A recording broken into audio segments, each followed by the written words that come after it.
Depois de 30 anos, depois de ter feito tantas obras tratando de assuntos contundentes, né, assuntos políticos, desaparecidos políticos, assuntos relacionados às decadências institucionais do Brasil, fora do Brasil, enfrentando coisas difíceis, como, por exemplo, gente com Alzheimer e seus familiares, né? Aqui eu estou sendo posto à prova de vez. Bom, a arte tem essa coisa mágica, né, de transformar algo que é matéria, que é ferro, ferrugem, concreto, ou qualquer coisa da natureza humana, né, ou da própria paisagem, né, em coisa da sensibilidade, né? E esse fenômeno pode ser imediato, pode ser rápido, né?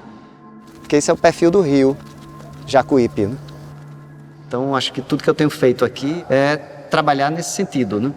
Coletar não só objetos, restos desse mundo aqui da usina, que se transformam em esculturas, em instalações, em desenhos, em gravuras, mas, antes de tudo, mobilizar essa natureza humana pulsante que está aqui, né?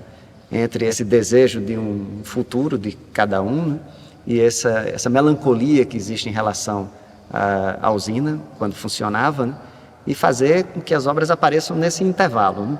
Cada um que acredita que um facão velho desse, que não se usava mais para o corte da cana, agora é outra coisa, é uma espécie de janela, né, uma porta, um buraco, né, para uma outra sensibilidade.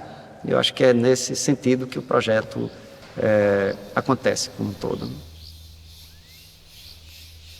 Um dos projetos que eu tenho feito aqui, que se chama Opera Hominum, que são os carimbos das mãos dos ex-funcionários, né, serve muito para isso, né, porque cada um vem carimbar sua principal ferramenta de trabalho na época da usina, né, em papéis que eles próprios me doaram, que são antigas recibos de pagamento, né, coletivos, né.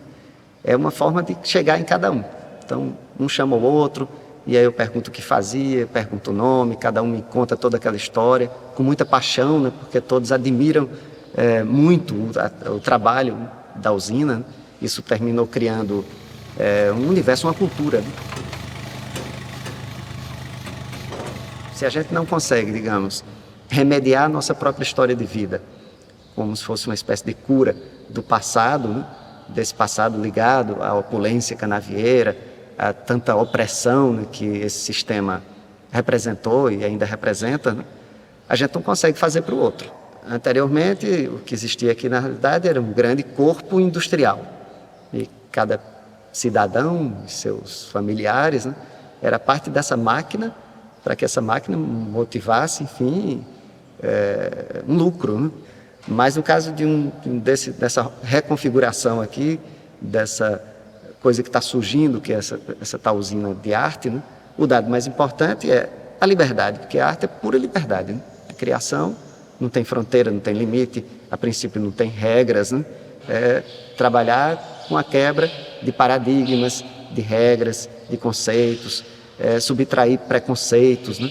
É retomar, por exemplo, coisas das culturas tradicionais, sejam indígenas ou africanas, mas sem que aquilo seja um retorno àquela fórmula do passado, né? Então tudo vale, porque cultura é uma coisa viva, tradição também.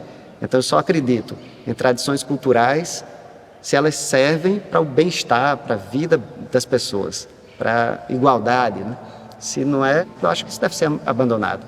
E que surjam outras tradições, porque tradição surge todo dia. Espero que essa experiência sirva de exemplo para outros, né, que trabalhem para quebrar esse paradigma do grande corpo industrial e que dividam isso, né, partilhem, né, com as populações em experiências de economia criativa, né, sustentável, vinculadas ao meio ambiente. Chega de destruir matas, de oprimir gente, né?